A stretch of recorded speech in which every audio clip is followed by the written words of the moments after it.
नमस्कार मित्रांनो, मी अण्णासाहेब ताकतुरे आणि आपण पाहता आहात राजर्षी न्यूज. बंधूंनो, आजच्या या व्हिडिओमध्ये आपण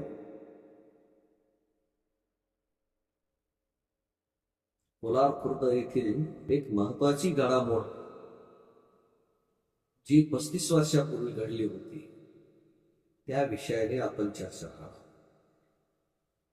तुम्ही म्हणता काय अण्णासाहेब, 35 वर्षापूर्वी घडलेली घटना आणि आज तिचं महत्व काय?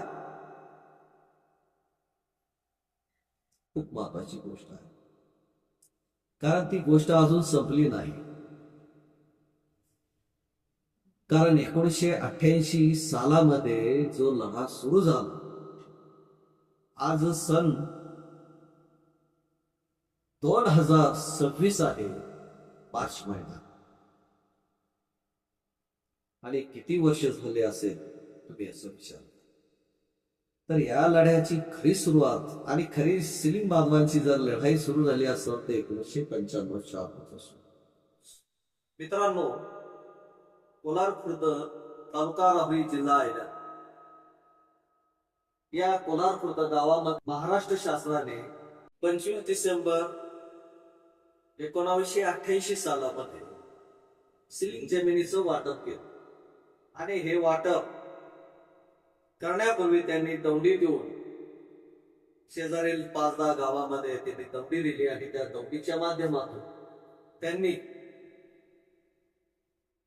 सर्वांना आवाहन केलं की तुम्ही शेतकरी जे कोणी असेल, दलित, आदिवासी, इतर मागासवर्गीय आणि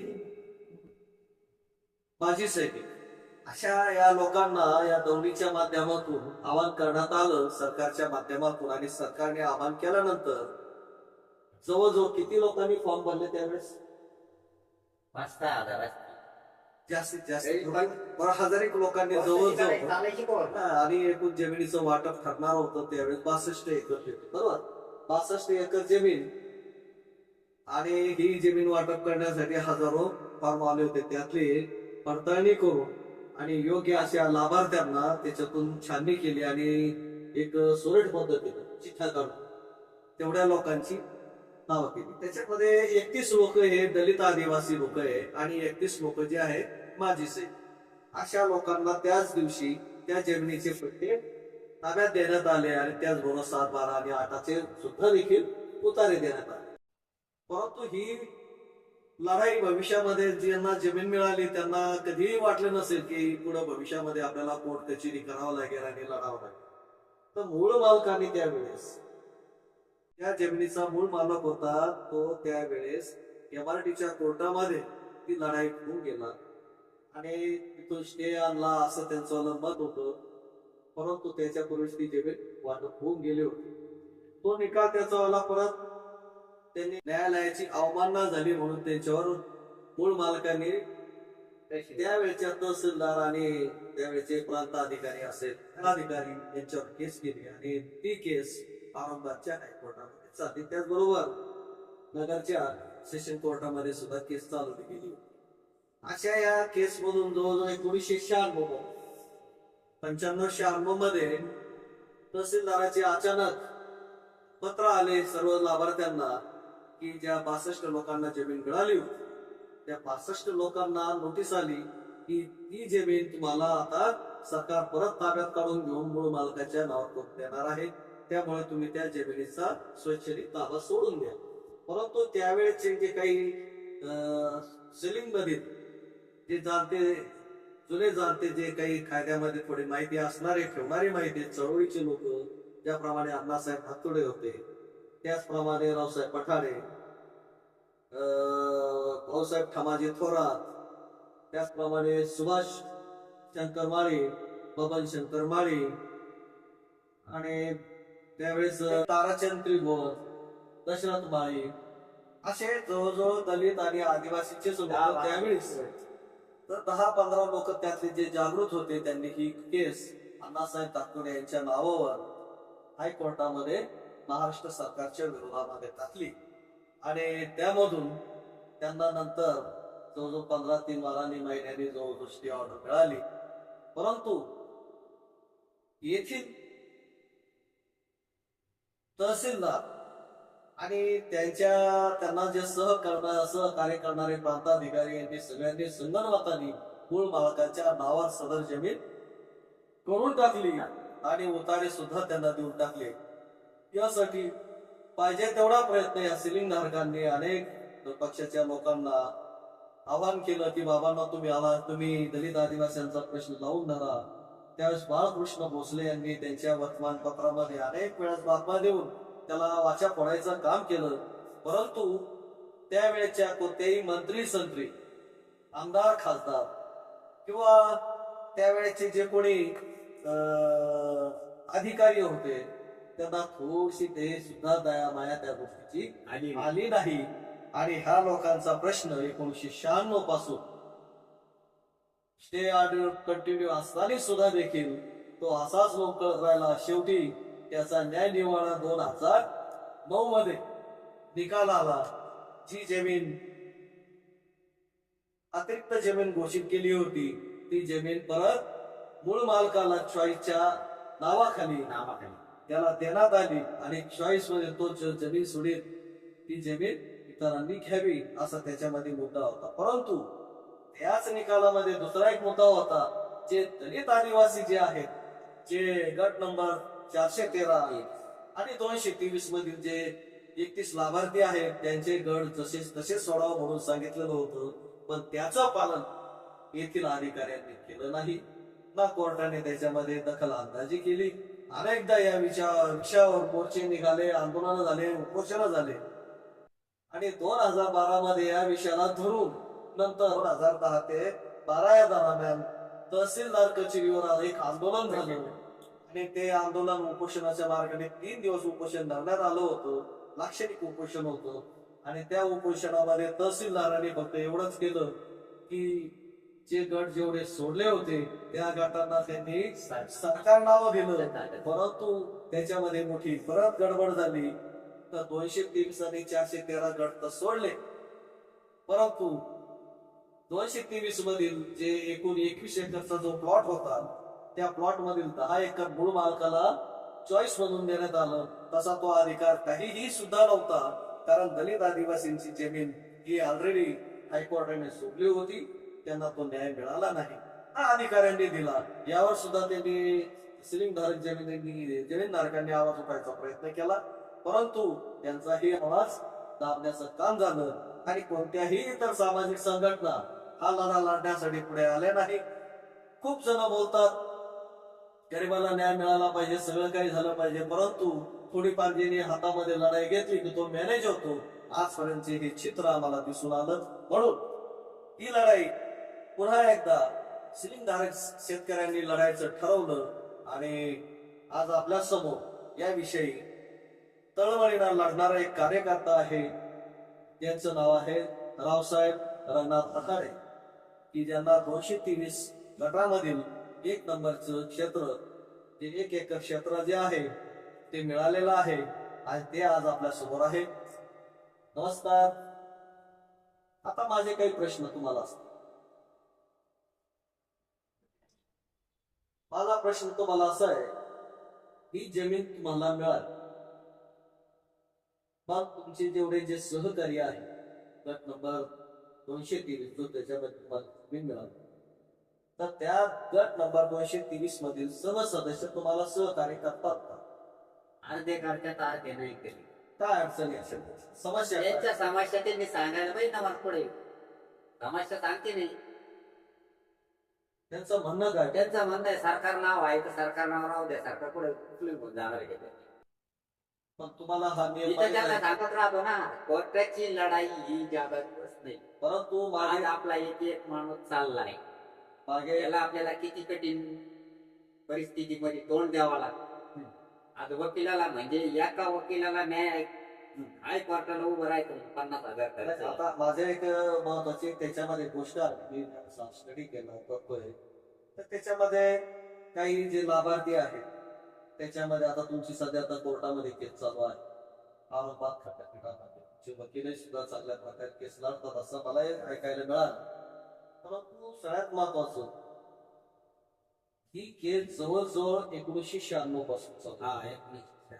ही केस लढता लढता ह्या जमीनधारकापैकी 50% जमीनधारक तर मला असं वाटतं की ते जगच सोडून गेले. जगच मग तेच सांगतो ना, आज त्यांची जी मुलं आज आहेत ज्यांना जमिनी मिळाल्या त्याच्यातले 12 लोक गेले. हा. 21 मधून 12 गेल्याच्या नंतर राहिली ती. म्हणजे मालक जो अडथळा निर्माण आणतोय आपल्याला कोर्टातून न्याय द्यायचा, तो म्हणतो गेलेले लोकांचे वारसदार लागत नाही, लावून देणार नाही, ती जमीन मला द्या. अच्छा, पण मला तसं नाही ना वाटत. मला तर त्याचा पोरगा, त्याचा नातू, त्याचा कोणीतरी आहे ना उभा तिथं. आता सगळ्यात महत्त्वाचं तिथं तरी मला धरून चालेल ना. नाही, नाही. आता मला हा प्रश्न करायचा आहे. सर्व लाभार्थी जमिनी करतात का? जमिनी करतात सगळे. आता ते अडचणी कोणती येते मग अडचणी तुम्हाला आपल्याला नाव करायला पैसे, आपल्याला वकिलांना पैसे देण्यासाठी लागत नाही का? वकिलाला हायकोर्टाचा वकील म्हणजे मी त्याला विचारलं हा, तर बा एका माणसाचा लाडा जिंकायला की 50 रुपये. हा, हा. मग तो काय म्हणजे कॉमन मध्ये 3.5 लाखात तुम्हाला देतो मी 21 लोकांना. मग यांनी पैसे द्यायला पाहिजे ना, एकट्याने कवर बघाय. म्हणजे हा प्रश्न सगळा पैशाभोवती. पैशाभोवती. निकाल जवळ उद्या निकाल झाला. निकाल तुम्हाला उद्या पण हा उद्या पण. आज सरकार ताकतोडे साहेबांनी सरकार नाव लावून घेतलं आणि उपोषणाला बसलो, सरकार नाव लावून घेतलं एवढ्यापर्यंत बरोबर आहे. पण सरकार नाव किती दिवस राहणार आपल्याला? ताकतोडे किती दिवस राहणार, मी किती दिवस राहणार? बाहेर सरकारच्या काही योजना आल्या होत्या की ज्याच्या जमीन ताब्यात असत ती जमीन त्याच्या नाव केली पाहिजे. पाठीमागे तुमच्यावाले पंचनामे झाले. बरोबर आहे. आमचा ग्राउंड पंचनामा, आता माझी जेवढी ताकद होती मी तेवढी लावली, ग्राउंड पंचनामा आणला. मी काय म्हणलं हायकोर्टात, साहेब मला ग्राउंड पंचनामा, ते म्हणत होते तर तुम्हाला बदली जमीन देणार, पुढे देणार ते माहित नाही. मालक म्हणजे वाघ आहे समोरचा, वाघा संकळ आपण शेळी सोडून राहिलो ते. पण तो सरळ म्हणतोय मी याला लागल तिथं देईन, मला आधी माझी जमीन ताब्यात. उद्या त्याला ताब्यात जमीन दिली एकदा जमीन तर ऐका, तर मी काय सांगितलं हायकोर्टाला, मला ग्राउंड पंचनामा पाहिजे. तिथं बाबडी असल्या तर ती जमीन तुमच्या ताब्यात घ्या, पण तिथं घरदार कोणाचं काही असं तर मी जमीन सोडणार नाही. मी जमीन सोडणार नाही असा ग्राउंड पंचनामा मी आता घेतला. पुढचं आणि तहसीलदार साहेब तिथं आले बी, त्यांनी ग्राउंड पंचनामा बी केला. मग ते एवढं करून सुद्धा आमचे लोक जागे व्हायना, मग मी करू का? नाही, आता तुम्हाला तहसीलदारने एक शेवट काय सांग आता शेवट सांगितलं त्यांनी कोर्टाची ऑर्डर घेऊन या, मी उद्या द्यायला तयार आहे. कोर्टाची ऑर्डर काढायला आपल्याला त्याला पैसे द्यावाच लागतील ना. म्हणजे सगळा प्रश्न हा तुमचा पैशामुळे. आणि जर समजा काही जण जर भरण्यासाठी पैसे असेल याच्यामध्ये हे सक्षम असं असं नाही. माझं म्हणणं काय आहे, आपण व्यक्ती किती 31 एकटीत मध्ये तुमच्या तुम्ही म्हणता 10 युक्ती भरणार नाही, उद्या कागद आणणार तो आपल्यावर लाभ होणार कस काय, ती पैसे देणार नाही म्हणून मी गप्प बसतोय. मग माझ्यात दम नाही का उद्या त्याला 1.5 लाख द्यायची? आपण 10 लोक करून आपण पैसे देऊ शकतो, कोर्टाचे कागद आणू शकतो, पण आपले लोक तसे नाही. मग काही माझं म्हणणं मला दुसरा मार्ग एकच, तुम्ही पिकं काढताना तसे मला पैसे द्या. अच्छा, ते बी 30 मित्रांनो, तारखेच्या आतमध्ये. मित्रांनो, तुम्ही एक छोटेखाली मुलाखत आमचे जमीन धारकाचे जे लढवय सेनापती आहे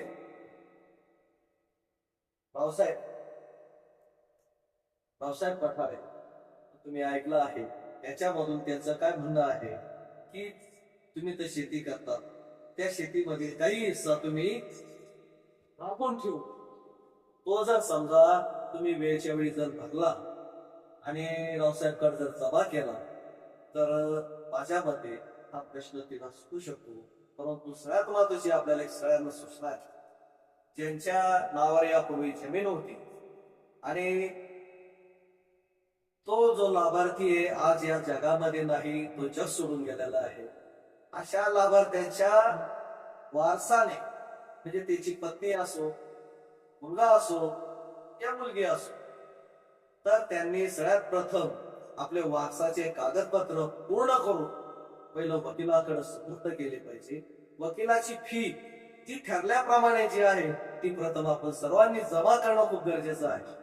आणि ती जर जमा केली तर वकील सुद्धा देखील आपल्या सगळ्यांची एक त्यांना आपल्याबद्दल सहानुभूती आहे असं मी त्यांच्याशी ज्यावेळेस बोललो त्यांना आपल्याबद्दल खूप सहानुभूती आहे.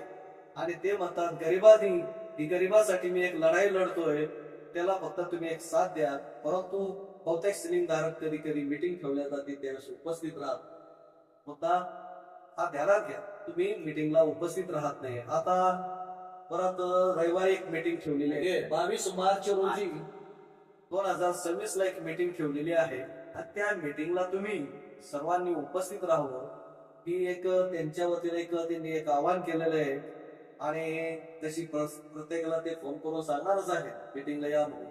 परंतु येताना मोकळे हात येऊ नका. कमीत कमी आपल्याकडे जे काही आहे त्याच्याकडे समजा क्षमतेनुसार, कारण आपल्याला आता किती काही झालं तर संपूर्ण पैसे भरायचे आज काय उद्या काय. ज्यांच्या क्षमता आहे त्यांनी पूर्ण पैसे भरावे. ज्यांच्या क्षमता कमी आहे त्यांनी थोडे थोडे पण का होईना पैसे भरत चालवे. आता गव्हासारखं मोठं पीक आपल्या शेतामध्ये आहे तर आपला सर्वांना विनंती आहे की त्यातले अर्धे पैसे आपण विकल्यानंतर ते रोग विकल्यानंतर तुमच्या घरात काही ठेवा आणि खात्यासाठी खाण्यासाठी आणि अर्धे पैसे आपण त्या गव्हामधून जे उत्पन्नामधून मिळेल ते तातडीनं या मार्च एंड पर्यंत तुम्ही भरताल अशी अपेक्षा करतो. तर शेवटचं काही म्हणणं नाही बस एवढे. त्यांनी हे सगळ्यात महत्वाचं त्यांचं जे बोलणं आहे निकाल तुमच्या हातात आहे. परंतु तुम्ही फक्त सगळ्यांनी वारसदारांनी म्हणून पाहिल्यासारखं झालेलं आहे. सरकार नाव लागलेले जमीन आपली कुठं जात नाही. परंतु मित्रांनो असं नसतं. कारण काही गोष्टी अशा असतात का आपला जो सिलिंग धारकांचा जो निर्णय आहे तो हायकोर्टामध्ये अडकलेला आहे. त्यामुळे तहसीलदारही सुद्धा काही करू शकत नाही ना कलेक्टर काही करू शकत. जो काही तो निर्णय यायचा आहे तो आपला सगळ्यांचा निर्णय त्या ठिकाणी कोर्टामध्ये राखून ठेवलेला आहे. फक्त वकिलाची फी भरणे आणि आपला निकाल आता ताब्यात घेणे हाच याच्यावर एकमेव पर्याय आहे. धन्यवाद मित्रांनो. आमचा हा युट्यूब चॅनलवरील आपल्याला हा व्हिडिओ कसा वाटला जरूर आम्हाला याबद्दल आपण कॉमेंट करा आणि व्हिडिओला लाईक करा. जर आपण या युट्यूब चॅनलवर नवीन असाल तर चॅनलला सबस्क्राईब करा. जय हिंद, जय भारत.